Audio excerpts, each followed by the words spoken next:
김천 사드 배치 반대 투쟁위원회가 오늘 만여 명의 시민이 참가한 가운데 사드 배치 반대 범시민 결의대회를 열었습니다. 수달의 DNA 분석 조사 결과 신천 권역에 최소 15마리 이상의 수달이 살고 있는 것으로 확인됐습니다. 첨단 IT 융합 기술과 제품을 확인할 수 있는 2016 대한민국 IT 융합 엑스포가 엑스코에서 개막했습니다. 진료를 받던 환자가 미리 준비한 흉기로 의사를 찔러 중상을 입혔습니다. 여러분 안녕하십니까? 대구 경북 소식 전해드립니다. 사드 배치를 두고 김천 시민들의 반발이 본격화되고 있습니다. 사흘째 촛불 집회에 이어 오늘은 대규모 결의대회를 열었습니다. 결의대회에서는 박보생 김천시장 등이 삭발식을 갖기도 했는데 이철우 국회의원은 시민들의 항의에 행사장을 쫓기듯 빠져나갔습니다. 첫 소식 한태연 기자가 보도합니다. 사드 배치 반대가 적힌 붉은색 머리띠를 메고 피켓을 든 김천 시민들이 한자리에 모였습니다. 김천 사드 배치 반대 투쟁위원회가 마련한 범시민 투쟁 결의대회에는 김천시 22개 읍면동에서 주민 5천여 명이 참가했습니다. 이들은 김천과 가까운 송주골프장에 사드가 배치될 경우 14만 김천 시민들의 생존권을 위협할 것이라고 주장했습니다. 또 사드 배치 장소로 송주 성산포대가 아닌 제3후보지가 대안으로 떠오른 과정에서의 국방부의 일관성 없는 정책을 맹비난했습니다. 우리 김천 시민의 모두가 다 울분을 토하고 있습니다. 분노했습니다.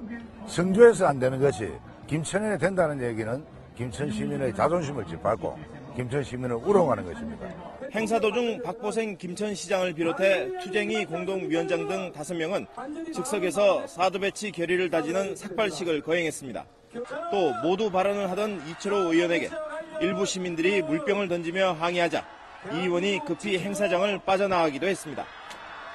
김천 시민들의 사드 배치 반대 집회에는 경찰 2개 중대 경력 160여 명이 투입돼 만일의 사태에 대비했습니다.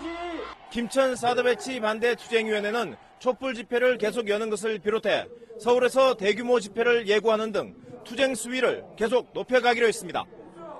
성주 골프장에서 7km 안에 있는 농소면과 남면 주민들이 지난 22일부터 촛불 집회를 이어가고 있고 혁신도시 주민들도 촛불 집회를 시작했습니다. MBC 뉴스 한태현입니다. 대구 도심 신천에 살고 있는 수달이 그동안 몇 마리나 되는지 정확하게 알려진 적이 없는데요.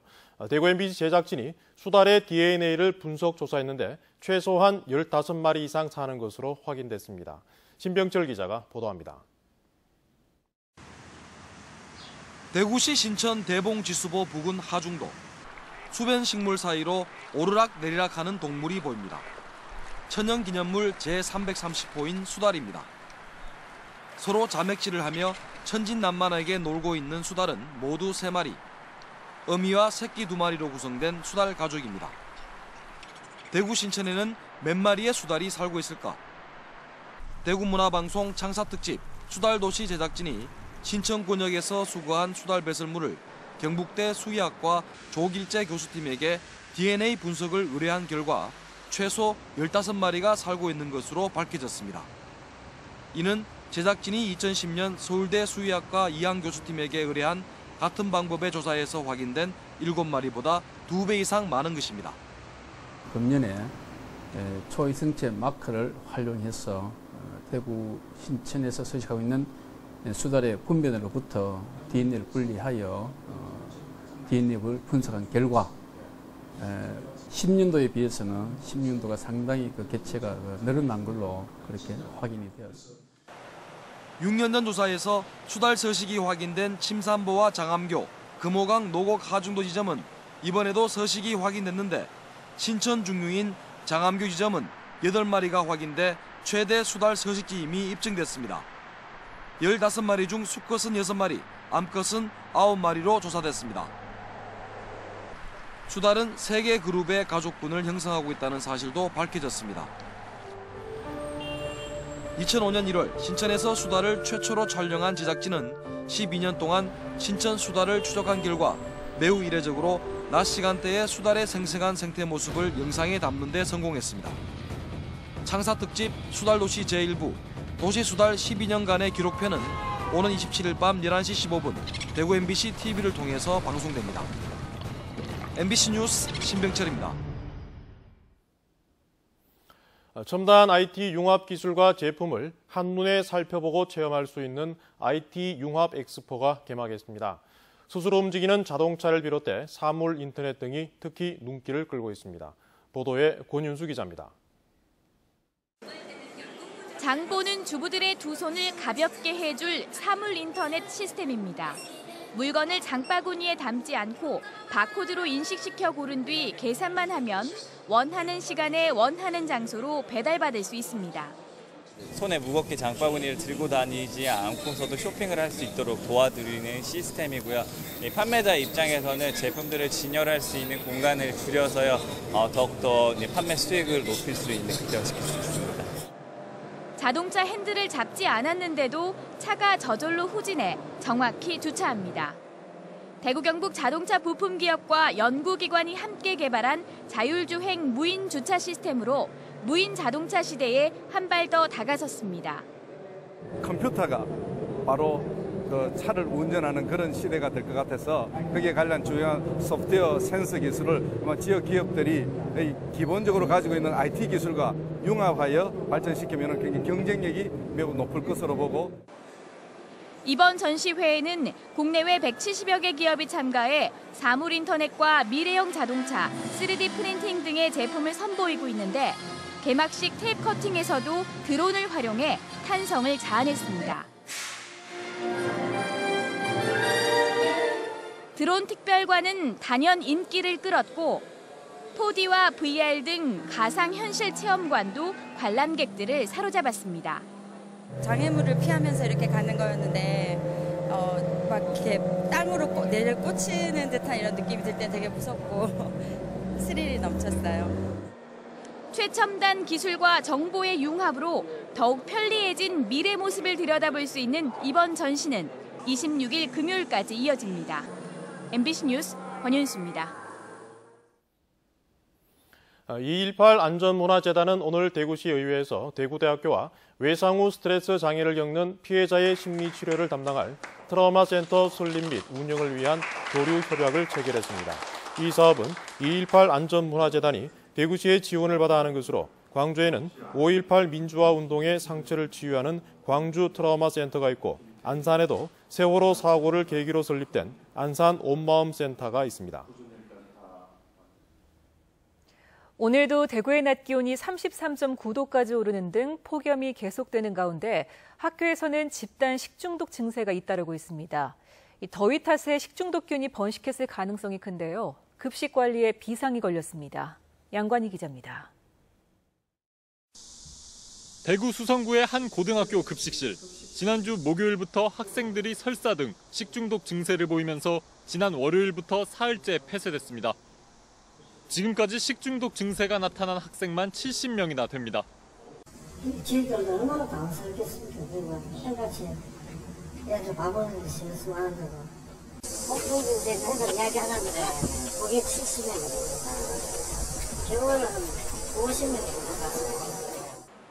지난 19일에도 대구 수성구의 또 다른 고등학교에서 50여 명이, 봉화에서도 100여 명의 중고등학생이 식중독 증세를 호소했습니다. 전국적으로도 9개 중고등학교에서 700여 명이 집단 식중독 증상을 보였습니다. 보건당국은 개학 뒤에도 계속되는 폭염과 부실한 관리를 식중독의 원인으로 보고 있습니다.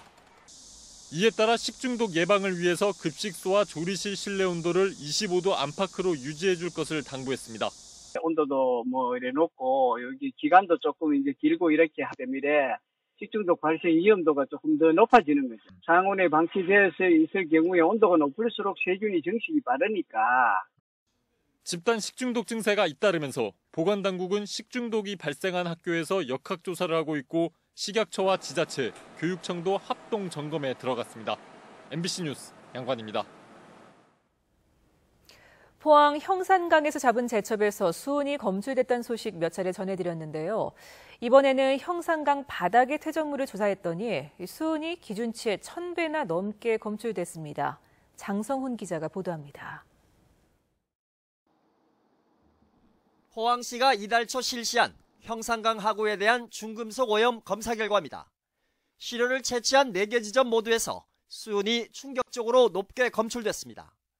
모든 곳에서 기준치의 100배 이상 검출됐고 무려 1,400배 가까이 나온 곳도 있습니다. 납도 한 곳에서 기준치 이상이었고 카드뮴은 기준치 이하였습니다. 수은 제첩과 수은 황의에 이어 강 생태계의 원천인 강바닥에서 끔찍한 수준의 수은이 나오자 시민들은 충격입니다. 정말 깜짝 놀랄 일입니다. 도대체 그동안에 관리가 어떻게 됐길래 퇴적물 수은이 900배 가까이 이상으로 검출이 됐는지. 특히 수은이 대량 검출된 지점은 모두 철강공단 내 하천과 만나는 섬안 큰다리 아래쪽이어서 공단 업체에 대한 중금속 배출 관리가 소홀했던 게 아니라는 지적이 나오고 있습니다. 무엇보다 환경오염 인자의 원인인 산업단지 및 공장의 배출업소에 대한 단속을 철저히 해야 합니다. 포항시는 그동안 환경부가 해마다 실시해온 검사에서 수은이 기준치를 초과한 적이 없다는 걸 근거로 이번 검사 결과가 시료 부족 등으로 비상식적으로 높게 나왔을 수 있다며 재검사를 추진한다는 입장입니다. 환경과학원에서는 내려와서 자기들이 시료를 채취해서 다시 재검사하겠다 그런 약속을 받았습니다.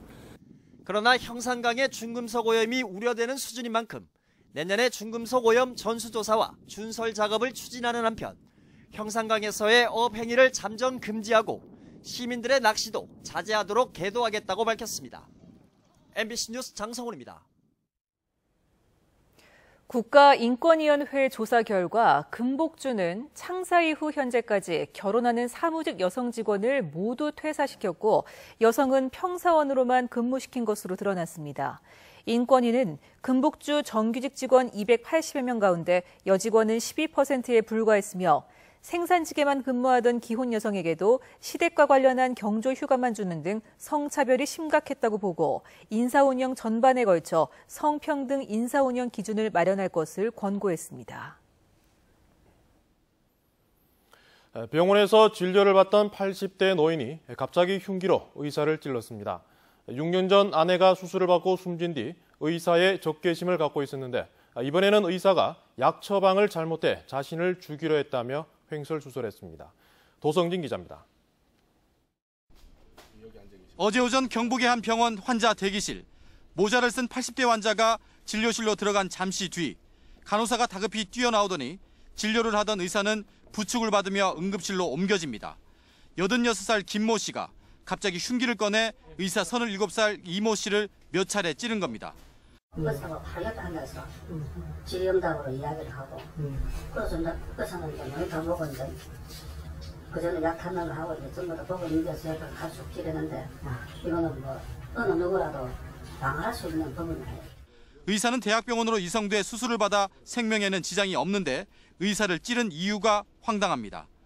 경찰에 따르면 김 씨는 6년 전 아내가 대구의 한 병원에서 수술을 받고 숨진 뒤부터 의사에 대한 적개심을 갖고 있었습니다. 지난 6월부터 고혈압으로 병원 치료를 받으며 정기적으로 약을 타갔는데 의사가 엉뚱한 약을 처방해 자신을 죽이려 한다는 오해를 품고 흉기를 미리 준비한 겁니다. 의사가 왜 혈압약을 줬는데 내 혈압을 상승시키고 죽이려고 혈압약을 줬느냐. 의사가 내 죽이기 전에 내가 의사를 먼저 죽이겠다. 그런 큰 생각을 가지고 있는 거야. 경찰은 김 씨가 정신질환이나 치매 진단을 받은 기록은 없지만 의사에게 피해 망상을 갖고 있었다며 살인 미수 혐의로 구속영장을 신청했습니다. MBC 뉴스 도성진입니다. 대구 중부경찰서는 2013년 4월 고미술품 수집가 B 씨에게 고 이상화 시인의 큰아버지 고택에 보관 중이던 이상화 시인과 애국지사 이상정 형제가 주고받은 서신과 서적 등 유물 만여 점을 200만 원을 받고 빼돌린 혐의로 고택 관계자 85살 A씨를 불구속 입건했습니다. 또 이 유물들을 다시 고미술품 매매업자에게 3천여만 원을 받고 되판 혐의로 고미술품 수집가와 매매업자도 불구속 입건했습니다. 대구지방검찰청 형사 4부는 유통기한을 연장할 목적으로 공업용 에탄올을 첨가해 팥빙수 떡을 제조한 식품 제조업체 대표 61살 A씨와 에탄올 공급업체 대표 46살 B씨를 식품위생법 위반 등의 혐의로 구속 기소했습니다. 검찰에 따르면 A씨는 2011년 5월부터 지난 6월까지 공업용 에탄올을 팥빙수 떡 제조에 사용해 4억 원 상당의 팥빙수 떡을 만들어 판매했고 B씨는 에탄올을 공급한 혐의를 받고 있습니다. 대구시는 오늘 대구은행과 기업은행 등 5개 금융기관들과 협약을 체결하고 지역의 중소기업이 대구시 경영안정자금을 사용할 때 금융기관들이 1년 동안 금리 3.95%를 넘지 못하도록 했습니다. 대구시는 지역 중소기업들이 경영안정자금을 안정적으로 사용할 수 있도록 상한 금리를 정했다고 밝혔습니다. 사회적 협동조합인 지식과 세상이 오늘 고교생이 묻고 교수가 답하다라는 프로그램을 마련해 고등학생들의 관심 분야를 교수들이 직접 현장에서 질문을 듣고 답하는 시간을 가졌습니다. 이 프로그램은 31일까지 계속되는데 지식과 세상은 상대적으로 진로 교육이 부족한 고등학생들을 위해 이정우 경북대 명예교수와 김사열 교수 등 7명의 교수가 지식 기부로 참여했다고 설명했습니다. 경상북도가 오늘 오후 포항시 야구장에서 바이러스와 세균, 곰팡이 등을 사용하는 생물 테러 대비 훈련을 했습니다. 이번 훈련은 프랑스 축구 경기장에서 발생한 테러와 유사한 상황에서 폭탄 테러 대신 생물 테러가 발생했다는 가정하에 7개 기관 300여 명이 참가해 실시됐습니다. 문화재청 경주문화재연구소는 오늘 경주 드림센터에서 문헌으로 보는 신라의 왕경과 월성이라는 주제로 학술대회를 열고 신라 왕경 연구 방법과 지금까지의 연구 성과 등을 논의했습니다. 경주시는 경주 월성을 중심으로 신라 왕경 복원 사업을 진행 중이며 이와 관련된 발굴 조사도 지난 2014년부터 시행해 오고 있습니다. 포항 남부경찰서는 실업급여를 부정수급한 혐의로 주부 40살 김모 씨 등 8명과 부정수급을 알선한 혐의로 건설업체 직원 41살 박모 씨 등 9명을 불구속 입건했다고 밝혔습니다. 경찰에 따르면 이들은 2012년부터 지난해까지 건설업체에 명의를 빌려주고 2,800여만 원의 실업급여를 고용노동부로부터 받거나 근무 일수를 조작해 실업급여를 받을 수 있도록 한 혐의를 받고 있습니다. 대구시는 유구를 한우로 속여 파는 등 축산물 위생관리법을 위반한 혐의로 식육업소 5곳을 적발해 기소 의견으로 검찰에 송치했습니다. 대구시에 따르면 달서구의 한 식육점은 단속이 취약한 시간대인 밤과 공휴일에 유구를 한우로 표시해 판매한 혐의가 있습니다. 대구 영북 소식이었습니다.